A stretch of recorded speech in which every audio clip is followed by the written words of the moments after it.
27 April এবং তার আগে প্রায় 800 জন ট্রাবল মেকার্সকে নিয়ে জারি করা বিজ্ঞপ্তি ইতিমধ্যেই প্রত্যাহার করা হয়েছে।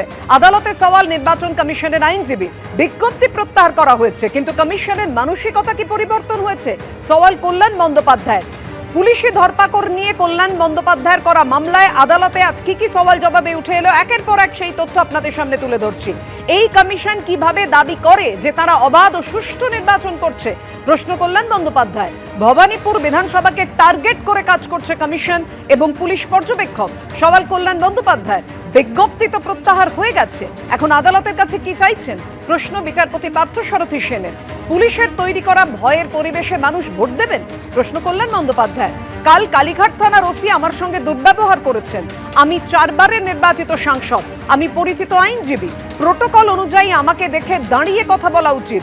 তিনি চেয়ারে বসে আমাকে জিজ্ঞাসা করছেন যে কেন এসেছেন এখানে, আর 3 থেকে 4 মিনিট ওখানে থাকলে আমাকে হয়তো মারধর করা হতো, এমনটাই দাবি করেছেন আইনজীবী কল্যাণ বন্দ্যোপাধ্যায়।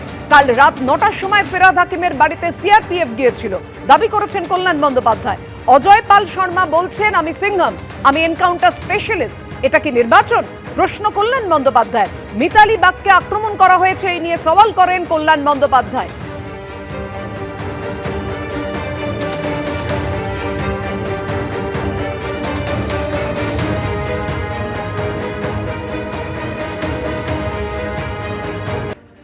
যে কোনো আদালতে কল্যাণ বন্দ্যোপাধ্যায় রাজ্য সরকার কিংবা তৃণমূল কংগ্রেসের হয়ে যখন যেখানে যেভাবে দাঁড়িয়েছেন, যে ভাষায় কথা বলেছেন, লিখিত কোনো কিছু জমা দিয়েছেন, সর্বত্রই আদালত তা প্রত্যাখ্যান করেছেন এবং ওনাকে হেরো বলেই, উকিল বলেই সবাই চেনেন।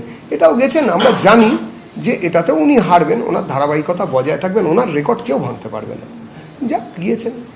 প্রথম দফার পর নির্বিঘ্নে ভোট করতে দ্বিতীয় দফার আগেও ধরপাকড়, অশান্তির আশঙ্কায় পুলিশের গ্রেফতারির সংখ্যা 2000 ছাড়িয়ে গেছে। নির্বাচন কমিশনের নির্দেশে গতকাল রাতে গ্রেফতার করা হয়েছে 809 জনকে।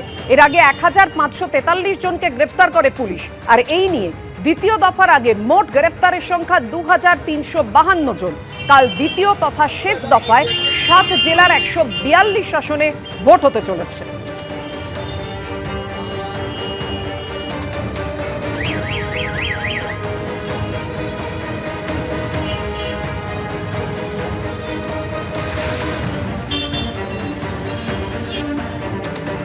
পশ্চিমবঙ্গে যোগী রাজ্যের দাবাং আইপিএস, হাইকোর্টে মামলা দায়ের হয়েছে।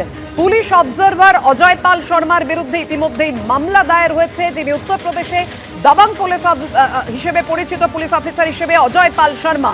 নির্বাচনী আচরণবিধি লঙ্ঘনের অভিযোগে ইতিমধ্যেই তার বিরুদ্ধে হাইকোর্টে মামলা দায়ের হয়েছে। আজই কলকাতা হাইকোর্টে মামলার শুনানির সম্ভাবনা রয়েছে। গতকাল ফলতায় গিয়ে হুঁশিয়ারি দেন আইপিএস অজয় পাল শর্মা। এবিপি আনন্দ, এগিয়ে থাকে, এগিয়ে রাখে।